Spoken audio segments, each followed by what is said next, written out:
সুপ্রভাত সবাইকে। সবাই কেমন আছেন? নিশ্চয়ই খুব ভালো আছেন। আমরাও সবাই খুব ভালো আছি। আজ বুধবার, সকাল সকাল ছাদে চলে আসলাম। ওই রোজের যা কাজ, আমার ফুল তোলা একটু গাছ থেকে। আজকে আমার এই চন্দন জবা ফুল গাছটা তো দেখছি 2-3টে ফুল ফুটেছে।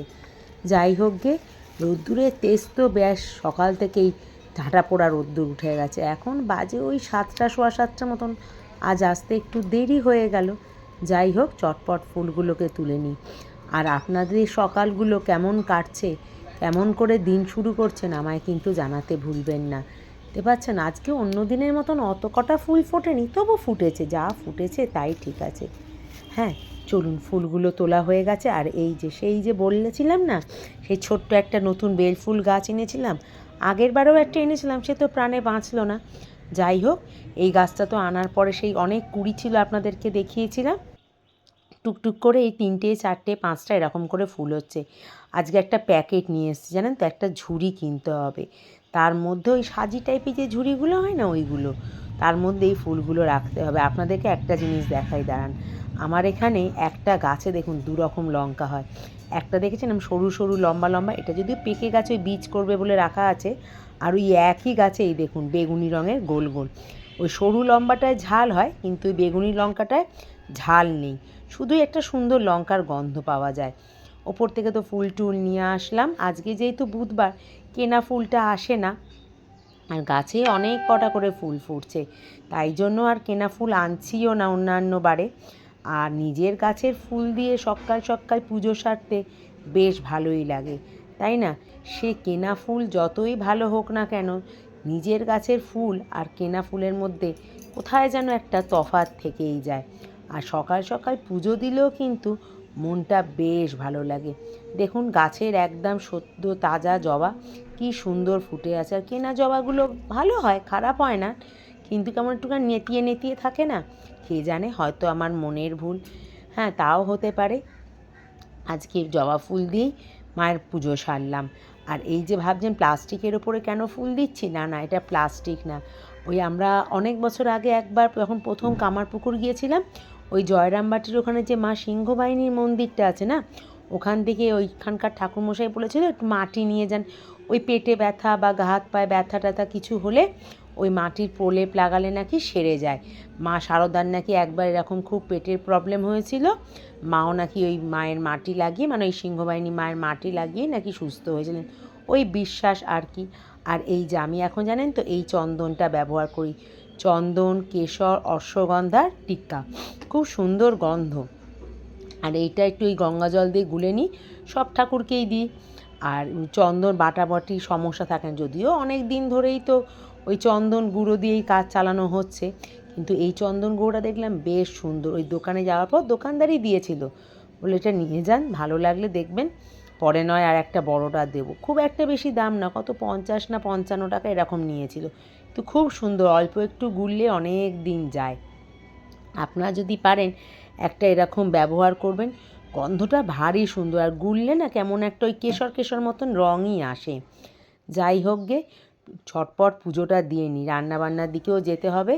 আর কর্তা আজকে নিয়ে এসছে একটা নতুন নতুন মাছ, না আগেও আমরা খেতাম, কিন্তু সচরাচর বললে ভুল হবে, এই ফ্ল্যাটে আসার পর ধরুন এই 8-9 বছর এই প্রথম এই বাজারে এই মাছটা পাওয়া গেছে। আগে যখন ওই বাড়ি থাকতাম তখন খুব খেতাম আমরা। এগুলো হচ্ছে পুকুরের মাছ। দেখে কী মনে হচ্ছে? তেলাপিয়া বা লায়লন টেকার, তাই তো?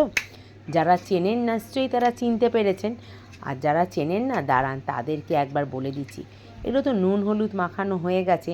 নুন হলুদ মাখানোর আগের অবস্থাটা আপনাদেরকে একবার দেখাই। এই যে এই হচ্ছে মাছ।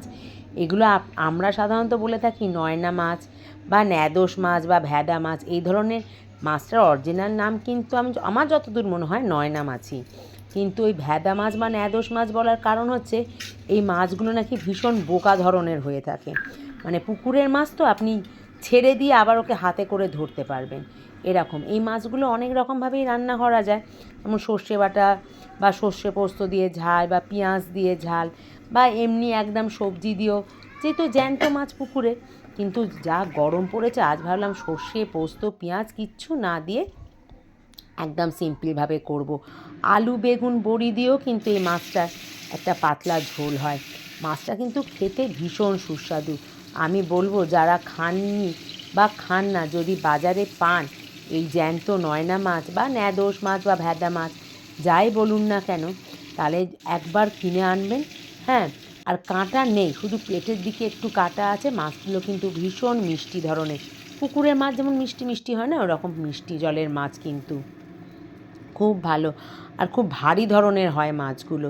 যাই হোক, নুন হলুদ মাখিয়ে আমি তো মাছগুলোকে ভেজে নিলাম, খুব একটা কড়া করে ভাজিনি, ওই তেলের মধ্যে একটু নুন হলুদ দিয়ে বেগুনটাও ভেজে নিলাম। কত্তারি মাছ ভীষণ পছন্দের, আমার ছেলে মেয়েও খায়, কিন্তু ওরা তো একটু মাছ খেতে বিশেষ পছন্দ করে না, তবু খায়, যেহেতু কাঁটা নেই। আর কর্তার আমার বেশ ভালো গেলে, কারণ এই মাছের টেস্টটা সত্যিই খুব ভালো। আজ ঠিক করেছি এটা বেগুন দিয়ে খুব সিম্পলভাবে করব, তাই ওই তেলের মধ্যে নুন হলুদ দিয়ে বেগুনটা ভেজে নিলাম। বেগুনটাও খুব কচি ছিল, তাই একটু নুন হলুদ দিয়ে চাপা দিতেই বেগুনটা বেশ নরম হয়ে গেল। আর ওদিকে তো দেখলেন, ওই যে আমি আগের ভিডিওতে বলেছিলাম আমি বেশ কদিন যাবত আর টমেটো বেটে ব্যবহার করছি না, ওই কেটে টুকরো করে ব্যবহার করছি। এতে তাড়াতাড়ি গলেও যাচ্ছে আর কষাতেও বেশি সময় লাগছে না, ওই টমেটোর কাঁচা গন্ধটা খুব তাড়াতাড়ি চলে যাচ্ছে। ওই একই সঙ্গে টমেটো, কাঁচা লঙ্কা, হলুদ গুঁড়ো সব কিছু, একটু নুন, সব কিছুকে জল দিয়ে গুলে রাখলাম। ব্যাস, তেল গরম করে নিলাম কালো জিরে ফোড়ন, আর ওই যে গুলে রাখা মশলাটা দিয়ে দিলাম।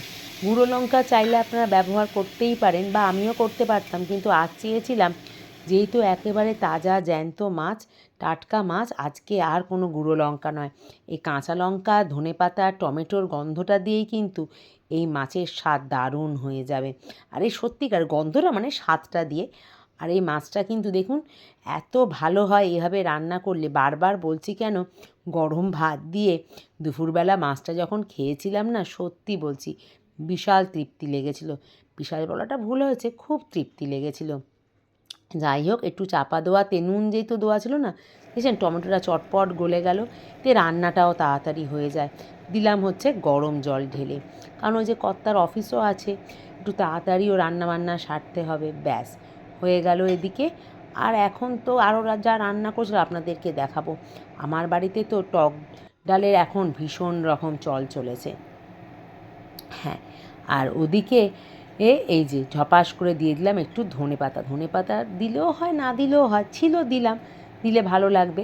ঝোল ভালো মতন ফুটতে শুরু হওয়াতে দিয়ে দিলাম হচ্ছে ভেজে রাখা মাছগুলো প্রথমেই তো বললাম না একটু ভারী, তাই জন্য একটুখানি ঝোলের মধ্যে ফুটিয়ে নিতে হবে, ওই 2-3 মিনিট মতন একটু চাপা দিয়ে ফুটিয়ে নিলেই ব্যাস।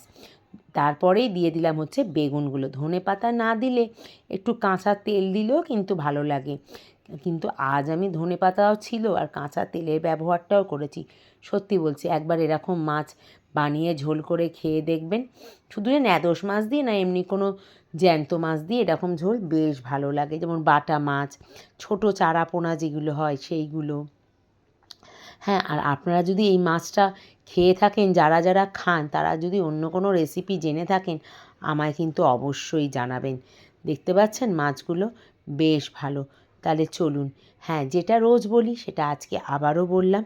জানি আপনাদের এক কথা বারবার শুনতে ভালো লাগে না, তবু আমার নতুন বন্ধুদের জন্য বলছি, যারা ফেসবুক থেকে আমার এই ভিডিও দেখছেন, যদি আমার আজকের ভিডিওটা ভালো লেগে থাকে তাহলে অবশ্যই আমাকে একটা ফলো করে দেবেন। আর লাইক শেয়ার সাবস্ক্রাইব করতে লাইক শেয়ার আর কমেন্ট করতে ভুলবেন না। আর যারা ইউটিউব থেকে দেখছেন তাদেরকেও একই কথাই বলবো, please please please like share subscribe করে দেবেন। আর সাবস্ক্রাইব করার পরে পাশের যে বেল আইকনটা আছে না, ওটা অবশ্যই প্রেস করে দেবেন, তাহলে আমি যেদিন যে ভিডিওই দিই না কেন আপনাদের কাছে সবার আগে পৌঁছে যাবে। যাই হোক, এদিকে আমার মাছের ঝোল একদম রেডি হয়ে গেল। আর আরও যেসব রান্নাগুলো করেছি সেগুলোও তো করে ফেললাম খুব তাড়াতাড়ি। গরমকালে রান্নাঘরে থাকতে একদম ভালো লাগে না, যা ক্যাটক্যাটে গরম পড়ছে না, সবে তো গরমের শুরু। তাহলে ব্যাস, আমার তো রান্না এদিকে শেষ। আর ভিডিওগুলো কেমন লাগছে, আপনাদের কি মন্তব্য আছে, সব কিন্তু আমাকে কমেন্টে জানাতে ভুলবেন না, সে ফেসবুকেই হোক বা ইউটিউবেই হোক, অবশ্যই কিন্তু জানাবেন, তাতে কিন্তু আমার বুঝতে সুবিধা হবে আপনাদের আমার ভিডিওগুলো কেমন লাগছে, বা এই যে রোজ গল্প করতে আসি সেটাও ভালো লাগবে। চলুন, আমার তো এখানে পাতলা কিন্তু খুবই সুস্বাদু মাছের ঝোলটা রান্না হয়ে গেল। তাহলে আপনাদেরকে দেখিয়ে দিই আমি আর কি কি রান্না করেছিলাম। কর্তাও খেয়ে বেরোবে, মেয়েও অফিস সরি কলেজ যাবে। আজকে বড্ড ভুল হয়ে যাচ্ছে, একটু তাড়াহুড়ো ছিল তো এডিটটা করতে বসে, অনেকটা বেলা হয়ে গেছিলো। হ্যাঁ, একটু সময় নিয়ে এডিটটা করলে হতো, কিন্তু সেটা আর করা হয়নি, একটু কাজ ছিল সেই জন্য। যাই হোক, চলুন আপনাদের সঙ্গে শেয়ার করে ফেলি ঝটপট আজকে আর কি কি রান্না করলাম। হ্যাঁ, আবারও বলছি, যদি এই মাছ বাজারে পান না, অবশ্যই একবার নিয়ে এসে রান্না করে দেখবেন। পেঁয়াজ দিয়ে অন্য দিন, যেদিন আর একদিন কর্তা নিয়ে আসবে সেদিন ওই পেঁয়াজ দিয়ে বা সর্ষে বাটা দিয়ে রেসিপিটাও আপনাদের সাথে শেয়ার করব। হ্যাঁ, চলুন এবার দেখা যাক কী কী রান্না করেছি। এই যে এখানে রয়েছে হচ্ছে সয়াবিন, আলু, ক্যাপসিকাম দিয়ে একটা তরকারি। এটা ওবেলার তরকারি, একেবারেই করে রেখেছি, রাত্রিবেলা একটু গরম করে নিলেই হবে, কারণ রাত্রে তো আমরা রুটি খাই। এটা হচ্ছে রুটির তরকারি। আর এইখানে রয়েছে এই যে ভাত, তো থাকবেই, ভাত ছাড়া কি দুপুরবেলা কী বা খাই আমরা। হ্যাঁ, আর এইখানে রয়েছে হচ্ছে টকের ডাল। এই যে সপ্তাহ 7 দিনের মধ্যে 5 দিনই আমার বাড়িতে এখন আপনারা দেখতে পাবেন এই আম দিয়ে টকের ডাল। একদিকে ভালো চাটনি করার পাটটা তুলে দিয়েছি, কারণ অনেকটা পরিমাণে চিনি যায় ওই মিষ্টি মিষ্টি চাটনি খাওয়ার থেকে। টকের ডাল মুসুর ডাল দিয়ে বেশ ভালো লাগে। আর রয়েছে হচ্ছে এখানে পটল ভাজা আমাদের, আর ছেলের জন্য ঢ্যাঁড়স আলু ভাজা।